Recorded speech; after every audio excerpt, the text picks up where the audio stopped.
In our last video, I embarked on a search for the best budget camera monitor that you can buy in 2023.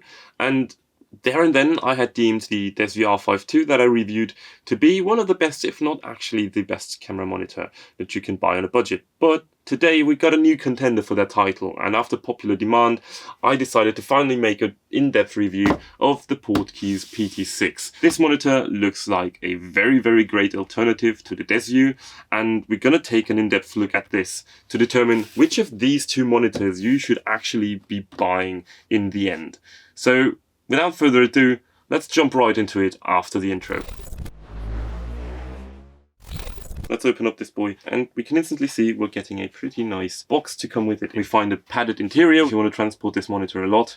Obviously the monitor, and looking below it we can find two HDMI cables and a monitor cold shoe mount, which is really nice to see on this price range. Let's cover these HDMI cables, because these two are actually different from what you're getting in the Desview. Because here you're getting a micro HDMI to HDMI and a full-size HDMI to HDMI, compared to on the Desview where you only had micro HDMI and mini HDMI for whatever reason, because who nowadays uses mini HDMI anyway? So if you're one of the lucky people who has a full-size HDMI port on your camera, then you can basically offset the Portkeys costs of buying by another 15 to 25 bucks, depending on how much you'd spend on an HDMI cable if you would have gone with a Desview round and you had to buy a new cable. For everybody else who's using micro HDMI, you get both cables in both boxes, which is nice to see. So let's take a look at the monitor itself. And we're going to start at the back, where we can see a little latch for releasing the battery.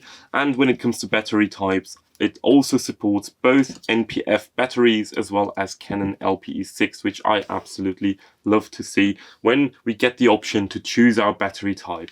And instantly, when you take it out of the box, especially after having handled the Desview for the better of a year now, it is physically quite a lot smaller than the Desview, and that is because it's only rocking a 5-inch screen instead of the Desview's 5.5-inch screen. Still made out of plastic completely, but there is a bit of a weight to it. Definitely feels better build quality wise than the Desview. I gotta give this to Portkeys, but it's a bit of a trade-off when it comes to the form factor. I do not like that the screen is smaller. I would have wished for a 5.5-inch screen. So, as a quick example, this is my OnePlus 7T Pro, and you can see that the monitor is actually smaller than this. Yeah, when you're traveling around, I can see that this might be a really good option and choice for you.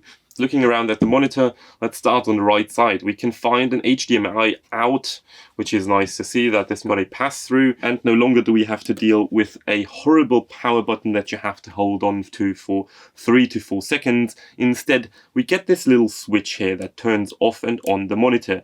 Now, the boot time is still pretty bad. It still takes a little bit of time to boot, but I found it a bit better to use than the Desview. Below that we have a DC in port, so you can power it with mains power as well. On the other side we find a touchscreen lock switch, which I'm not sure if that is useful to a lot of people. Below that we have a USB, which is for importing your very own LUTs. Very nice that we also get that here. Below that we get the headphone out jack and the second HDMI, which in this case is the HDMI in.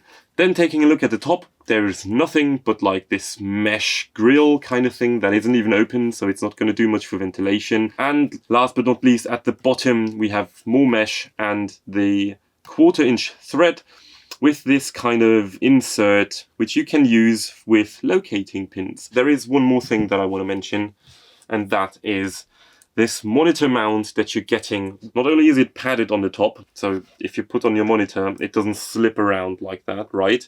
But I've never seen this before. Instead of locating pins, they put on magnets on this, which like I said, I've never seen this. It's just a tiny, funny little feature that shows you that these guys are kind of serious when designing their products, at least when it comes to the usability. But overall, build quality, I would say, is a major win for the Portkeys compared to the Desview R5II.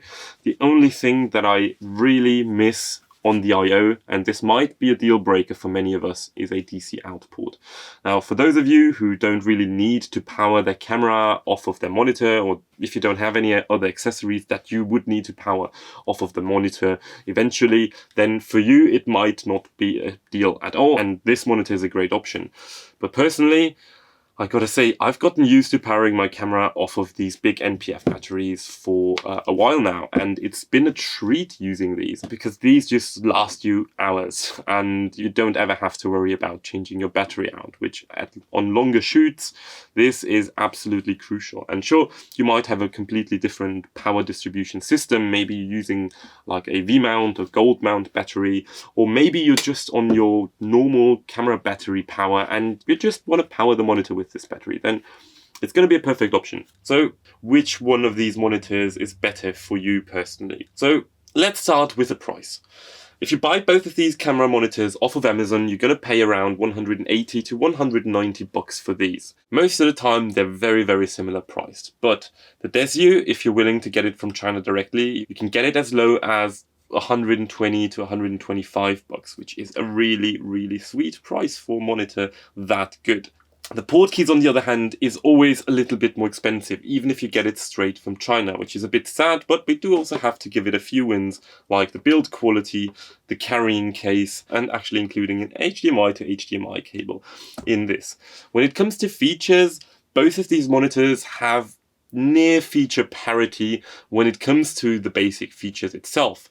Where the Portkeys excels at, though, is modifying those features and giving you even more control over what you have on the screen. For example, zebras. Not only can you choose that everything above 99 IRE should be zebraed, but you can also choose low IRE zebras. So anything below 2 IRE is going to be marked blue, so you know that it's actually underexposed and absolutely unrecoverable, which is kind of nice. Now, I'm not sure how often I would actually go in to use this feature because the menu, even though it's well laid out, and I think you can absolutely get along with this menu in the Portkeys, I gotta say I've had some problems with the usability of this monitor.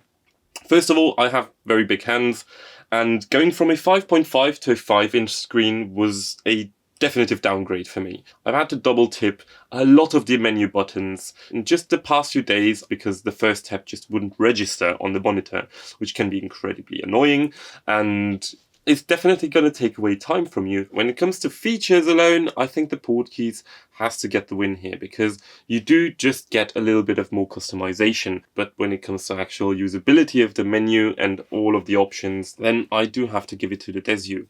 So the only real reasons why the Desview is better right now is it's possibly cheaper. It's bigger, which can be both a downside and a very big plus because the screen is actually bigger too.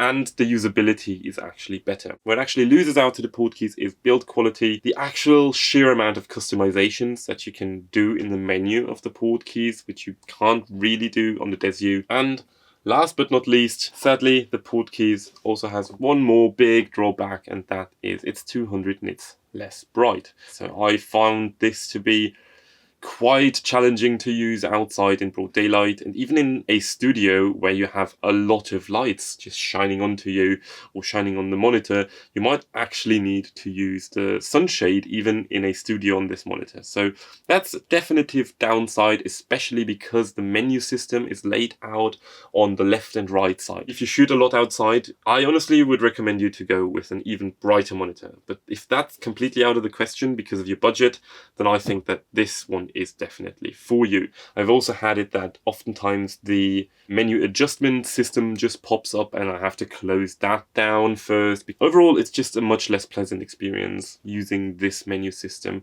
over the R5IIs. But even though the Desview wins on a few and loses on a few occasions, I think the Portkeys is still a very, very solid camera monitor. But for me, what really breaks and seals the deal between these two monitors is one thing. And you might have noticed I've mentioned it before. The Portkeys sadly doesn't have a DC out port. Now you personally might not care at all about a DC out port on your monitor. And I can understand that. If you have a very new camera that has really good batteries where you can just run your camera on one battery for 2 to 3 hours filming, then you don't really have to worry about that. But since I have the monitor on the camera pretty much all the time, I just started powering my camera off of the monitor. And I've had great results without actually having to put a very huge and bulky V-mount battery on this whole setup. And this is what definitely pushes me away from the Portkeys PT6 PT6 and towards the Desview R5II. Overall, I would say the Desview R5II is the better camera monitor. It's bigger, it's brighter, it's also a bit more responsive than the Portkeys. It has a DC output, and again, that for you might not be a deal breaker at all, and maybe you value things like build quality a bit more or form factor. Then guys, I think this is the perfect option for you.